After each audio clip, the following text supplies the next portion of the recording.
Good morning. आज अपन करेंगे physical chemistry की नई यूनिट केमिकल काइनेटिक्स, रासायनिक बल गतिकी।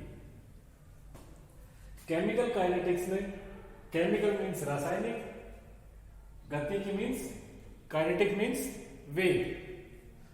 तो रसायन विज्ञान की वो ब्रांच या वो शाखा जिसमें हम किसी केमिकल रिएक्शन अभिक्रिया के वेग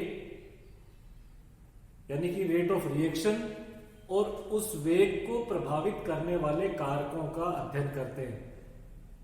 उसके मैकेनिज्म से हमें कोई मतलब नहीं, हम केवल किसका अध्ययन करेंगे कि किसी रासायनिक अभिक्रिया का वेग क्या है, किस गति से वो अभिक्रिया हो रही है और उस अभिक्रिया को कौन कौन से कारक प्रभावित कर रहे हैं। इसके अध्ययन को हम क्या कहते हैं? रासायनिक बल गतिकी। तो रसायन विज्ञान की वह शाखा जिसमें अभिक्रिया के वेग व वेग को प्रभावित करने वाले कारकों का अध्ययन किया जाता है, उसे हम क्या कहते हैं? रासायनिक बल गतिकी। अब रासायनिक अभिक्रिया का वेग क्या होता है?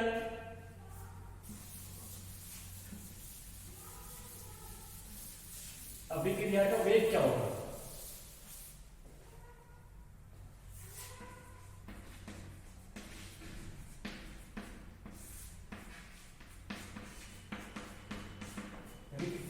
Rate of reaction. मान लिया कोई अभिक्रिया है, कोई रिएक्टेंट है R, क्रियाकारक क्या है? R। ये कुछ समय बाद किस में बदलता है? अभिक्रिया करता है और किस में बदल जाता है? उत्पाद में। उत्पाद क्या हो गया? मान लो हमारा P। तो प्रारंभ में यानी कि जब अभिक्रिया शुरू नहीं होती, जब हम क्रियाकारक को आपस में मिलाते हैं, तो उस समय को हम क्या कहेंगे? क्या मान लिया? T बराबर 0 यानी कि प्रारंभ में। मान लिया इसकी सांद्रता कितनी है? X। तो प्रारंभ में उत्पाद 0 होगा। अब जैसे जैसे समय बीतेगा, टाइम बढ़ेगा, तो ये क्रियाकारक हैं, ये आपस में रिएक्शन करेंगे और धीरे धीरे क्या बनाएंगे? उत्पाद बनाएंगे। तो क्रियाकारक की सांद्रता में क्या होगा? परिवर्तन होगा और उत्पाद की सांद्रता में परिवर्तन होगा। तो कितने समय में क्रियाकारक या उत्पाद की सांद्रता में परिवर्तन हुआ, उसको ही हम क्या कहते हैं? अभिक्रिया की दर, रेट ऑफ रिएक्शन, अभिक्रिया का वेग।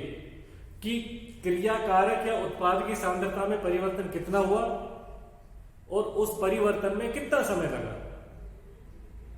इसके अनुपात को हम क्या कहते हैं? अभिक्रिया का वेग। तो अभिक्रिया का वेग क्या लिख सकते हो?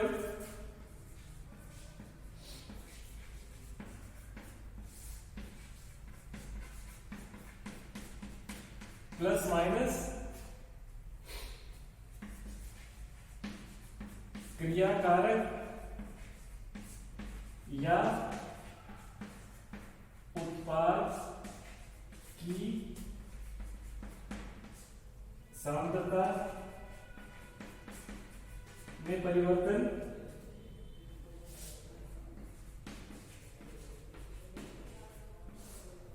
अपॉन परिवर्तन में लगा समय।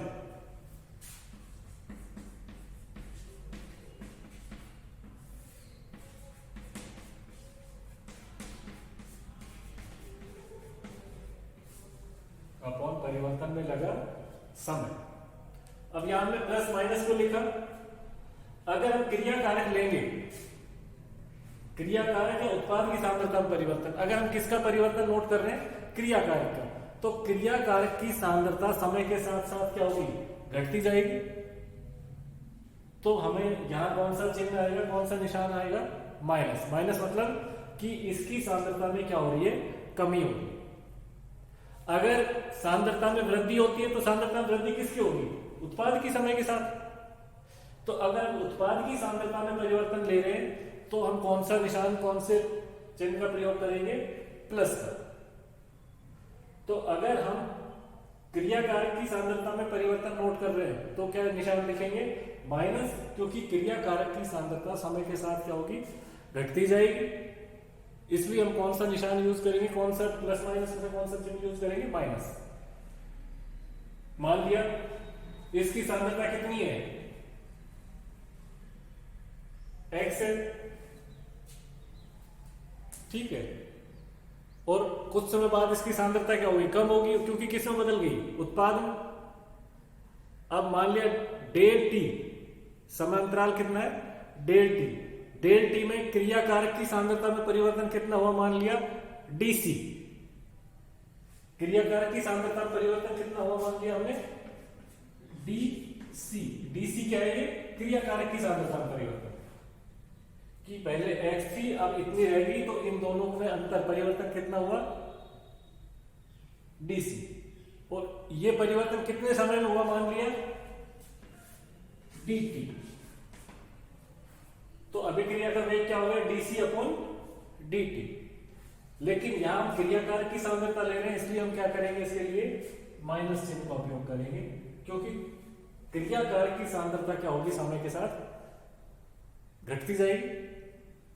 मान लिया पहले इसके t बराबर 0 पर, t बराबर 0 है, यानी प्रारंभ में इसके 10 अणु हैं। कितने क्रियाकारक के कितने अणु लिए अपन ने? 10। तो इसके कितने अणु होंगे? 0। अब मान लिया 1 सेकेंड बाद इसके कितने अणु रह गए? 8। उत्पाद के कितने बन गए? 2। कितने बन गए? 2। 2 सेकेंड बाद इसके कितने रह गए? मान लिया 6। इसके कितने हो गए? 4। किसने 4 को किसे बदल गए? उत्पाद में। 3 सेकेंड बाद इसके रह गए कितने? 4। मान लिया इसके कितने हो गए? 6, यानी कि 6 को किसमें बदल गए? उत्पाद में। अब हम इसकी सांद्रता में परिवर्तन देखेंगे। 1 सेकेंड से 3 सेकेंड के बीच कितना अंतर हुआ? तो T2 कितना हो गया? T2 माइनस T1, यानी कि 3 माइनस 1। 2 सेकेंड में परिवर्तन आएगा। पहले कितने अणु थे? 8, अब कितने रह गए? 4। तो 4 माइनस 8 कितने बच गए? माइनस के 4। तो इसलिए किसका निशान आएगा? माइनस। तो समय के साथ साथ जो कि उत्पाद की सांद्रता बढ़ती है और क्रियाकारक की सांद्रता क्या होती जाती है? कम होती जाती है। इसलिए हम क्रियाकारक की सांद्रता में परिवर्तन ले रहे हैं तो नेगेटिव चिन्ह साइन आएगा, और अगर उत्पाद की सांद्रता ले रहे हैं तो पॉजिटिव साइन आएगा। और समय के साथ उसमें परिवर्तन कितना हो रहा है? उसके परिवर्तन में लगा समय, कि इकाई समय में क्रियाकारक या उत्पाद की सांद्रता में जो परिवर्तन होता है उसको हम क्या कहते हैं? अभिक्रिया का वेग। तो ये तो था हमारा अभिक्रिया का वेग। अब हम करेंगे अभिक्रिया वेग की विमाएं, units of rate of reaction. अभिक्रिया वेग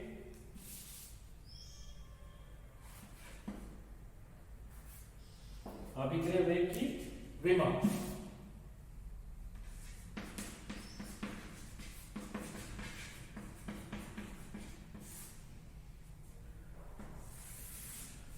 तो हमें पता है कि अभिक्रिया वेग क्या होता है।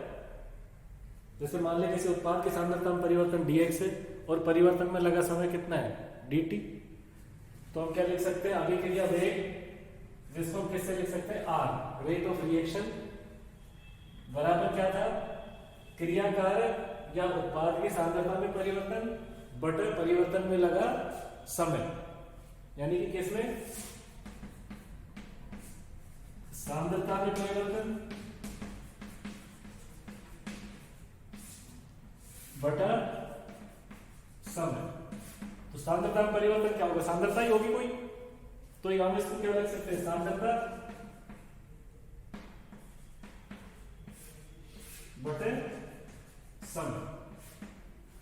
और सांद्रता क्या होती है कि 1 लीटर विलियन में उपस्थित, जैसे अगर मोलरता की बात करें तो 1 लीटर विलियन में उपस्थित मोलों की संख्या, यानी कि मोल पर लीटर। तो सांद्रता की इकाई क्या होगी?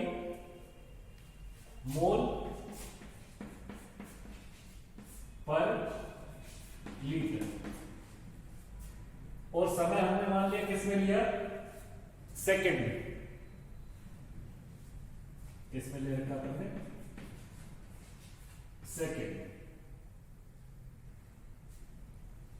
जिसको हम किससे लिखेंगे, एस। तो इसकी विमा क्या होगी, मोल लीटर पर लीटर और पर सेकेंड, एस -1। तो अभिक्रिया वेग की विमा क्या होगी, मोल पर लीटर पर सेकेंड। ये हमारी किसकी विमा हुई, अभिक्रिया वेग। तो ये विमा होगी रेट ऑफ रिएक्शन। अब एक है इसमें सक्रिय द्रव्यमान का नियम, law of mass action.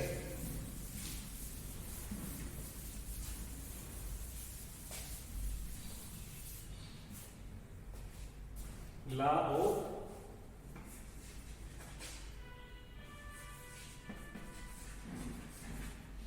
Mass action, सक्रिय द्रव्यमान का नियम। तो इस नियम के अनुसार